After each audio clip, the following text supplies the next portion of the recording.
that really was our big concern. And we actually met with the subcommittee and the DNR to talk about that. As Al said, he talked about phosphorus. And initially, as we all talked before, phosphorus was a concern because RBCs don't remove it well. The activated sludge does. However, a year ago, DNR was sure that phosphorus was coming in 7 months, in a year. It was coming very soon. And now, the last time I've been talking with them about phosphorus, they're talking about 1 to 2 more permit cycles, which means 5 to 10 more years.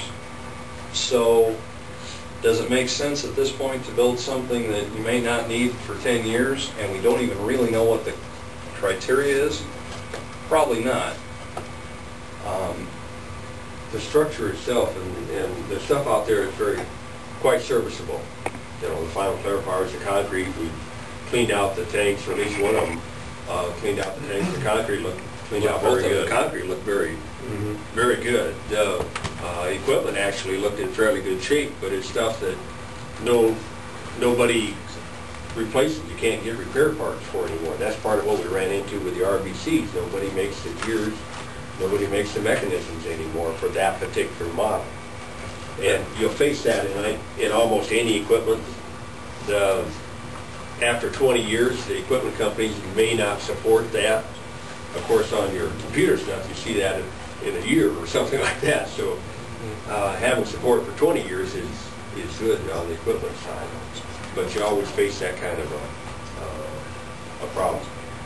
And maintenance isn't going to eat up alternative D any more than A through C? Not any more than one. Let's see, like the oxidation ditch, maybe a little bit simpler. You have one mechanism there, a blower, either a blower or a mixer or a large mixer, where here we have multiple horsepower gear assemblies and stuff, but again, they're pretty small. When parts are available for replacement, then it isn't insurmountable to do the maintenance.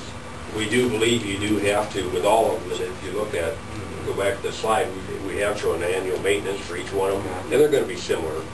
But you really do need to program money each year for replacement, so you got something in hand when something does bust.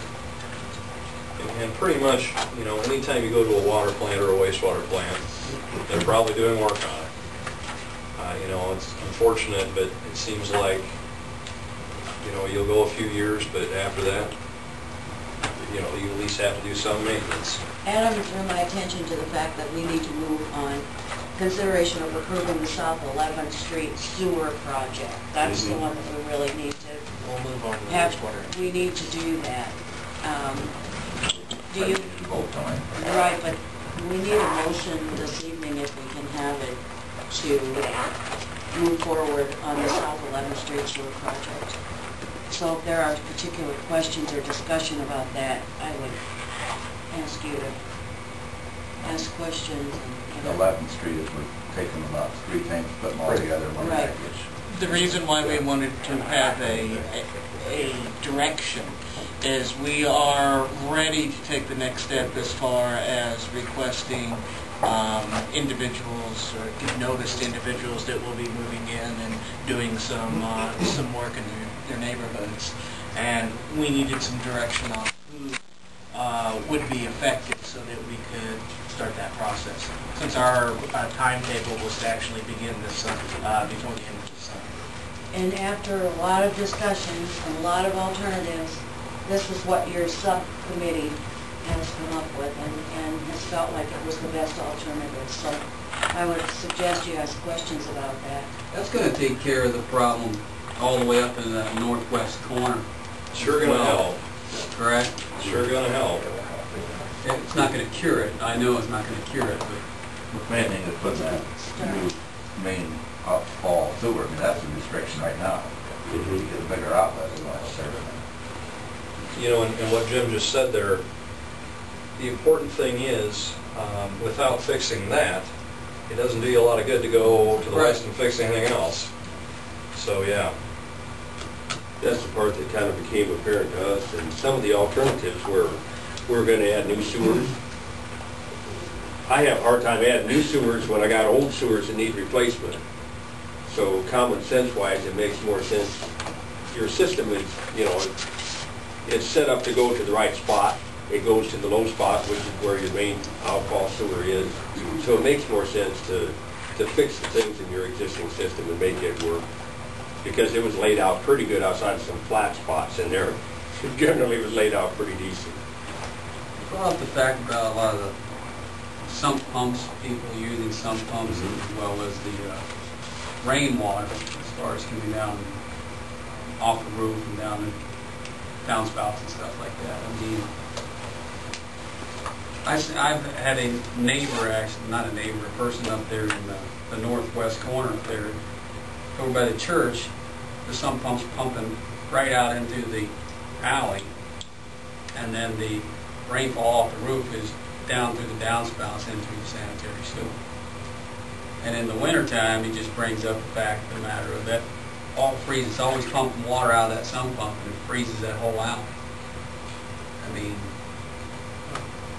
that's an issue. I know it's off the topic of this a little bit, but Actually, it's really, It's kinda- it's kind of right to the center of the Yeah, problem it that we really have is. within the Right. city. And we've been, every time we come up here, we look at areas, and we're looking at the areas really in the downtown area wherever we can. And a lot of the roof drains come straight down, and it appears they go into a cast iron soil pipe, which is kind of indicative of a sanitary sewer connection. And it doesn't take very many of those roof drains to totally overload an 8-inch pipe. I do understand, the bit with the alley.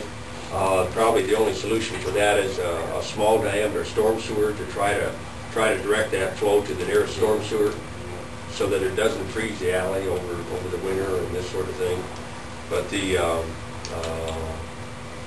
flow from the roof drains, that's part of the problem that we have, and I know why they were connected. It was easy at one point in time. At one point, when things were built, you wanted a little extra flow to flush out the sanitary sewer. At one point in time, in fact, way back when, they even built flush tanks within sewers where it would fill up with water, and then it would flush much like a stool, and would flush everything down the sewer system. But for years, we haven't had that problem with everybody having a dishwasher and a washing machine and all the sewers and this sort of stuff. So now we're trying to keep all the water that we can out of the system. And as it deteriorates or ages over the years, we do see more infiltration and more inflow. Are there other questions? Are you ready to move on this, council? I would make a motion we go with main outfall sewer, the 11th Street lining, and the fairgrounds lining. Is there a second to that? I'll second it. Call for a vote. Councilman Muscat? yes. Rennie? Yes. Frederick? Yes. Johnston? Yes. Thank you. Thank you, gentlemen, for coming.